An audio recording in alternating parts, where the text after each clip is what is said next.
Hola, nosotras somos Marta, Mafer y Alicia. Y hoy hablaremos sobre los tipos de reproducción celular y de los organismos. Todos los seres humanos estamos formados por células. ¿Pero cómo funcionan? Las células nacen, crecen, se reproducen y mueren. A este proceso se le llama ciclo celular y consiste en 4 fases. La primera se llama fase G1. En esta inician las funciones vegetativas como la nutrición y el crecimiento e inicia la diferenciación celular. La fase S se sintetizan las proteínas que hacen nuevas estructuras para el crecimiento.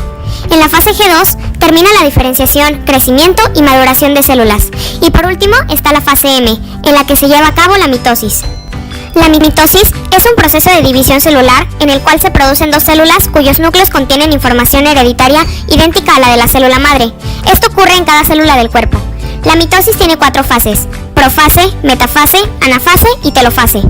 En la profase, el nucleolo desaparece y los centriolos migran hacia los polos e inicia la construcción del huso mitótico. Esta fase se divide en profase temprana y profase tardía. En la metafase, los cromosomas se desplazan hacia el ecuador de la célula y se alinean en el plano ecuatorial. Esto sucede gracias al huso mitótico. En la anafase, las parejas de cromátidas se separan y migran hacia los polos como independientes. En la telofase, al llegar las cromátidas a los polos, se forma la envoltura nuclear y desaparecen el huso, los microtúbulos y fibras. Al terminar la telofase, sucede la citocinesis. En esta fase se divide el citoplasma y se forman las membranas. Esta no es una parte de la mitosis, pero es el fin de la división celular. Y así como la reproducción de las células conlleva el correcto funcionamiento del organismo, el descontrol de la división celular trae consecuencias graves para el mismo. A ese descontrol se le llama tumor o neoplasia, que origina en una enfermedad llamada cáncer. Esta palabra proviene del griego y significa cangrejo. Recibe este nombre por la forma de los tumores. Las patas representan las prolongaciones llamadas metástasis. La rama de la medicina que estudia y trata la enfermedad es la oncología. El cáncer tiene 3 fases. Iniciación. Aquí se genera daño en el material genético de las células. Promoción. Las células cancerosas crecen y se multiplican.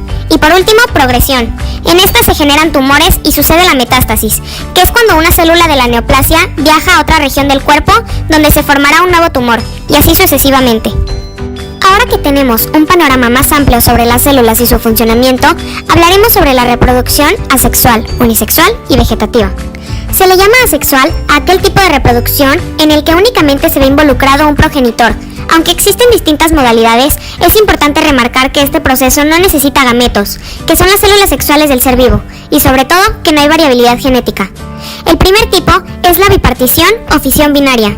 En esta, los organismos se dividen en 2 células idénticas a la célula madre, denominadas células hijas. Luego está la gemación. Ocurre en organismos unicelulares y pluricelulares. Aquí le sale un pequeño abultamiento a la célula llamado brote o yema, y al término de su crecimiento y desarrollo se separa de la célula que lo originó. La siguiente es la esporulación. En ella se le forman pequeñas esporas a una célula. Poseen la capacidad de generarse idénticas al progenitor, y una vez maduras salen del interior de la célula. Y por último está la fragmentación, en la cual al desprenderse una porción del organismo se le forma el resto del cuerpo faltante. La partenogénesis es un tipo de reproducción conocida como unisexual, debido a que solo participa la célula femenina en la formación de un nuevo organismo, y se pueden distinguir 2 tipos: diploide u obligada y haploide o facultativa. La diploide sucede cuando un óvulo no ocurre la meiosis y posee la misma carga que un óvulo fecundado. Así se forman hembras idénticas a la madre. Este tipo se divide en 2 grupos: obligada completa. Todas las generaciones son partenogenéticas, y la obligada cíclica, que se alternan generaciones partogenéticas con las de fecundación. Y por otro lado, en la haploide, ocurre cuando el óvulo, por la meiosis, posee carga haploide, que origina machos haploides, pero cuando uno de los óvulos no es fecundado, origina hembras. Por ejemplo, las abejas. Los óvulos no fecundados originan zánganos, y los fecundados, abejas obreras y abejas reinas. Otro tipo de reproducción es la asexual, característica de plantas. Entre sus formas más comunes están los estolones, rizomas, cormos, bulbos y propágulos. Cada uno puede formar una planta idéntica a la originaria. Los estolones son brotes del tallo que se arrastran por la superficie de la tierra y echan raíces, por ejemplo, la fresa. Se les llama rizomas a los estolones subterráneos. En ellos, las hojas son reducidas y con poca clorofila. Un ejemplo es el césped.